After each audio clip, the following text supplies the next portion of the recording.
Hey y'all, and welcome back to my channel. This is going to be Learn to Quilt Lesson 5. Today we're going to be talking about the batting and the backing, but first I wanted to show you my completed quilt top. This is the one that I did that was just kind of a random square, so I have this one all completed. And then I also completed this one here, which was done in the 9-patch blocks. So this is a much smaller one, more like just a little lap one, but I wanted to do one of these to show you this as well. So now let's talk about the backing fabric that you're going to put on the back of your quilt, and also the batting that will go in between both layers. Okay, y'all, so let's talk batting. There's basically two different kinds of batting. There's cotton and polyester. And the batting is the fiber that goes in between your quilt top and the backing. So polyester generally is white. The cotton batting comes in a white or a natural color. And as you can see, the cotton batting is really thin. Polyester batting is thicker, and the polyester batting you can get in various thicknesses or lofts, as they are called. This one right here is a high loft. You can go extra loft, anything like that, to get even more poofiness.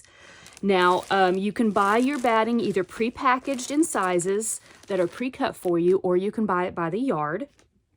I actually prefer to use cotton batting.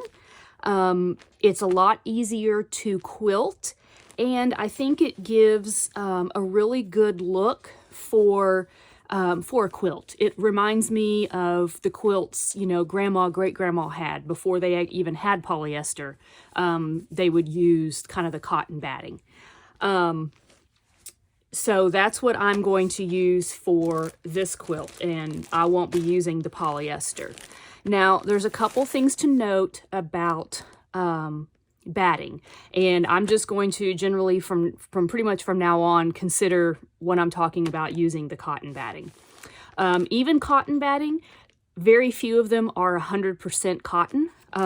Most of them will actually have some polyester in them. Like this one here is actually 93% cotton and 7% polypropylene scrim. Basically what it is there's a kind of a netting piece that's going to be the polyester, and then all the cotton fibers are kind of stuck in that netting piece. That's what the scrim is. Hello, Twix. One thing to note on your batting, doesn't matter if you're going to use cotton or polyester, is do not pre-wash it. Use it, I don't care whether you pre-wash your fabric or you're not pre-washing your fabric. Do not pre-wash your batting. You're going to use it straight out of the package as is. Now, there's also various things to note. Now, your package, if you're buying it by the package in a pre-cut size, you want to make sure that your batting is about 2 inches bigger at least. 2 to 4 inches bigger than your quilt. I usually do about 2 inches on each side because as you quilt, it will draw up a little bit.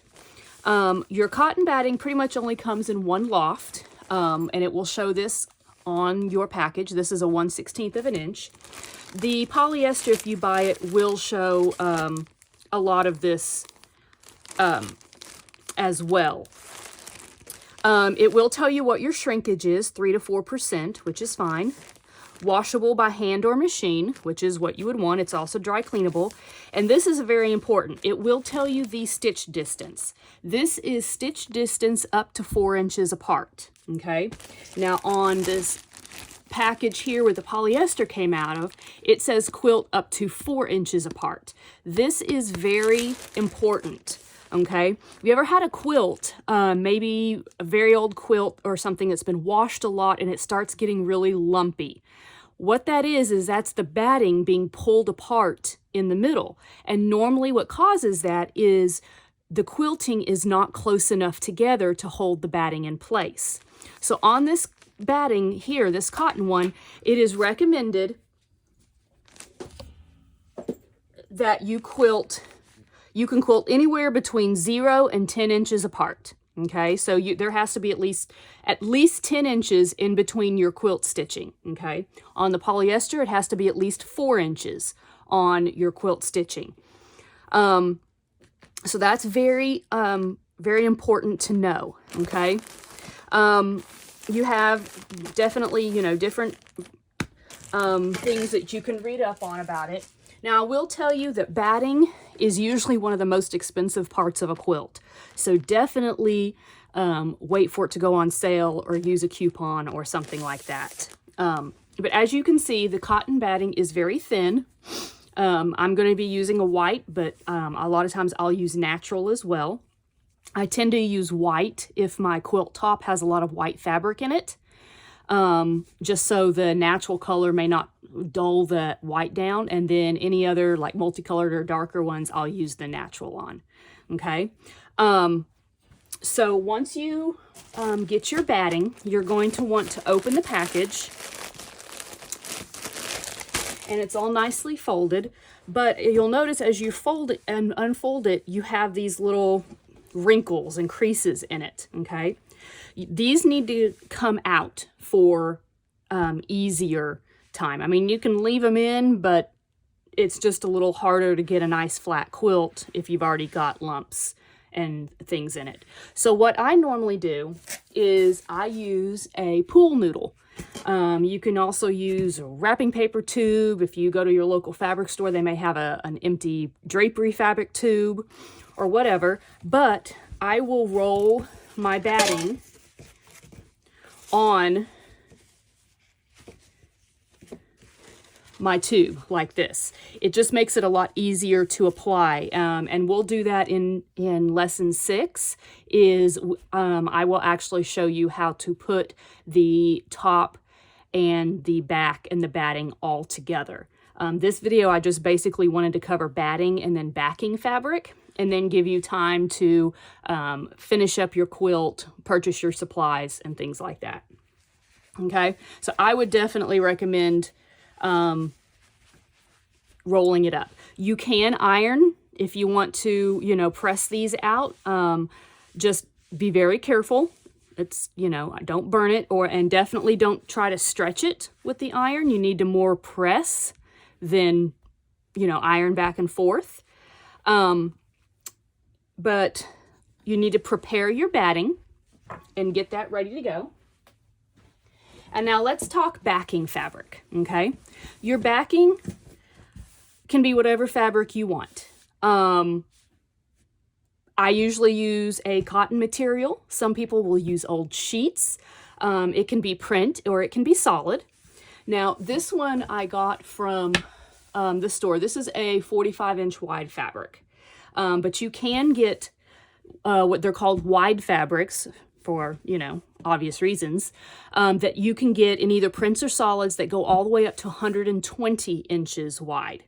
Now, your backing fabric needs to be 2 inches bigger all the way around than your quilt, just like your batting, at least 2 inches.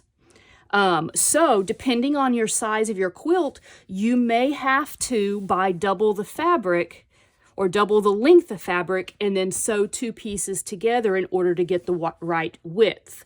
Or you could get some of the wide fabric, okay? So in order to prep this, all I would suggest you do is, if you have pre-washed the fabric on the front, then you need to pre-wash your backing. If you have not washed the fabric that you used on your quilt top, don't wash this either. Just make sure to press. Like this has that nice center crease in it, so you want to make sure you press any wrinkles and creases out so it's nice and flat. And then I would also recommend rolling this just like you did the batting, either on a tube or pool noodle, something like that. All right, so I hope this was a little bit clear for you, and you can gather your materials, and then we will meet back next week and I will show you how to put everything together.